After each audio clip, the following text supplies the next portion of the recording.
you, Bana, and thank you for everyone for attending this.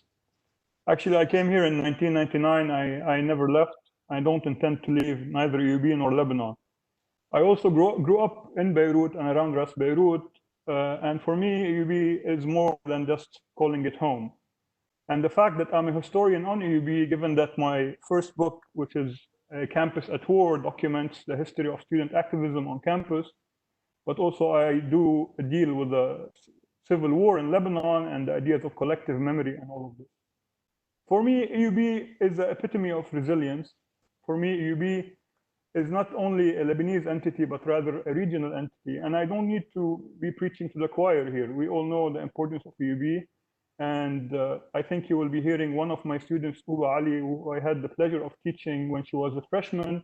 And now she's almost to graduate, and she can tell you why history is important and what we talk about in class and why is this important. For me, history is not about dates. This is what first thing you hear when you tell someone you're a historian. For us, history is a living organism. AUB has withstood the test of time, and as President Khoury pointed out, we will stay here despite the many attempts to close this institution, simply because we are needed, simply because we do serve a humanities and liberal arts mission. And more importantly, we have to see, is Lebanon and the region and the world in general better without AUB? Certainly, this is not the case. If we want to trace the history of AUB, just like Tyler was saying in World War I and the evolution of this Protestant missionary institute into a more modern one, especially under Stephen Penrose and later other presidents, we'll see the importance that AUB served for all the constitutional movements in the region. This is a very important incubator where we graduated the different waves of people who went home and who started the constitutional movements, gave constitutions to their countries. We are always blamed, and currently they blame us for the current prime minister. We have our black sheep. We have our black sheep. This is fine. We cannot tell people how to think and what to think. We give them the atmosphere, we give them the incubator for liberal free speech, and whatever happens, this is their own identity here being at play. But however, I do belong to the tribe which we call AUB. And many people say that we are pompous and we are very AUB-centric. We are AUB-centric simply because the history of AUB and the evolution of the political movements on campus, be it the Arab nationalist movement, starting with the Al-Urwa al-Wusta in the 1920s, and moving on to the 1930s and the 40s with the Qawmiyin al-Arab, and later on the pro-Palestinian Lebanese faction and the movement of the PLO from Jordan to Lebanon, where AUB basically was a very good indicator of what would happen in Lebanon. And actually, people were throwing chairs and bottles in 1970, and later on, they ended up throwing bullets at each other.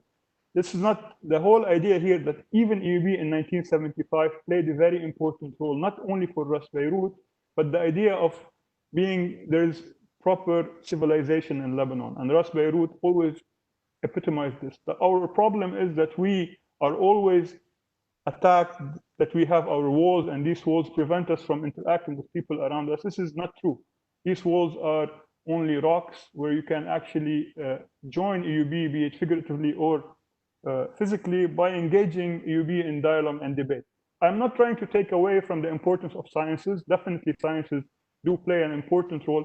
However, humanities and history in particular is what gives people a tool or a weapon to use. I always tell this to my students: when you sit down over dinner, you don't start by talking about the actual closing of the deal. This is uncouth and ungentlemanlike to start by talking business. So we talk about history, we talk about politics, and more importantly, we are graduating activists without them knowing.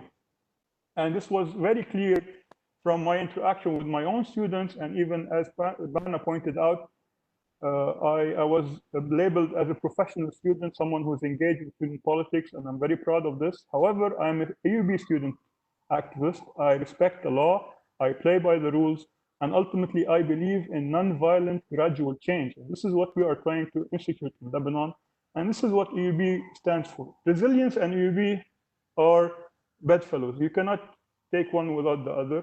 The history of AUB, particularly during turmoil and during crisis, and particularly what we are experiencing now is a poster child for crisis.